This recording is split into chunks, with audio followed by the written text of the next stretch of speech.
আসসালামু আলাইকুম রহমতুল্লাহ। আজকে আমরা খামারে আসছি। আমাদের একটা গাভীর পায়ের খুরগুলো বড় হয়ে গেছে, যার কারণে গাভীটা দাঁড়াইতে কষ্ট হয়, পায়ে ব্যথা পায়, বেশিক্ষণ দাঁড়ায় থাকতে পারে না, শুয়ে পড়ে আবার তৎক্ষণাৎ। তা এটার পায়ের খুরগুলো আজকে কাইটা দিব, সেই জন্য আর কি আজকে আমরা আসছি। খাবার দাবার গরুকে সকালে গোসল, খাবার দাবার খাওয়ানোর পর, গোসল করানোর পর, সমস্ত কাজ শেষ করার পরে তো রাখালদেরকে বললাম যে এই পায়ের খুঁটা কাটার জন্য। তো ওরা একজন রশিদে বাইদা ধরছে, আরেকজন এই যে খুর কাটার আছে এখানে। মূলত আমার যে খুর কাটারগুলো আসলে এগুলো হচ্ছে প্রত্যেকটা ছাগলের, আমার ছাগলের ফার্মের যে খুর কাটার, এটা গরুর জন্য খুর কাটার স্পেশালি এরকম আমার কাছে নাই, কিনা নাই। তা ছাগল এটা দিয়ে চেষ্টা করলাম, দেখলাম যে না, আস্তে আস্তে হইতেছে, সুন্দর মতোই পারা যাইতেছে। যে আমার দুইজন রাখাল গরুর খামারে, এই যে একজন রশিদে বাঁধে ধরে রাখছে, আরেকজন এটাকে মাঝে মধ্যে কেচি, যে কুর কাটার কেচি আছে একটা, ওটাতে কাটে, আবার একটা জিনিস আছে ওটাতে চাইসা চাইসা চাইসা চাইসা সমান করে।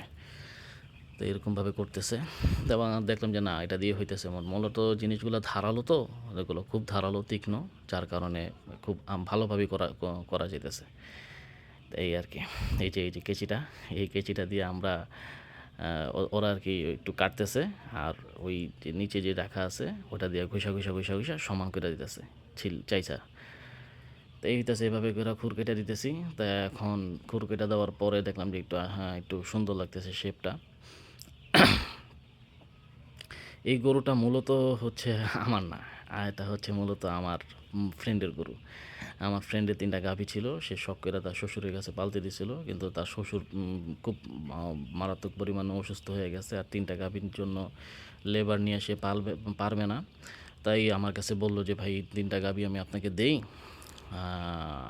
এগুলা আবার বাচ্চা কনসেপ্ট হইলে পরে আমি আবার এগুলোকে বিক্রি করে দিব, এখন বিক্রি করলে দাম পাবো না। তাই বাচ্চা কনসিভ হওয়া পর্যন্ত আপনি একটু এগুলোকে পাইলা দেন। আমি বলছি ঠিক আছে, সমস্যা নেই। তা আলহামদুলিল্লাহ, একটা গাবি ফুল কনসিভ, আরেকটা গাবিকে নতুন বাচ্চা বীজ দিছি। দেখা যাক, সময় যাক, 3 মাস পার হইলে তারপরে ওটাকে বোঝা যাবে। আর এইটা আসছে আজকে 3-4 দিন হয়। এটা একটু দুর্বল, শারীরিক গঠনও দুর্বল, মানে শারীরিক অবস্থাও দুর্বল, অসুস্থতার জনিত কারণে। এখন সুস্থ, কিন্তু শারীরিক দুর্বলতা আছে। আর গঠনগত সময় দুর্বলটা হতেছে, ওর পায়ের খুরে সমস্যা ছিল।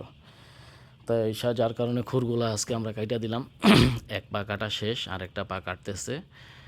খুরগুলা কাইটা দেওয়ার পরে আলহামদুলিল্লাহ গরুটা খুব আরামে, দেখলাম যে খুব আরামে থাকতেছে, লড়াচড়া করতেছে, মানে বোঝা যাইতেছে যে তার খুব আরাম হয়েছে ব্যাপারটা। এই যে দেখেন, খুর কাটার পরে পায়ের শেপটা কত সুন্দর আসছিল।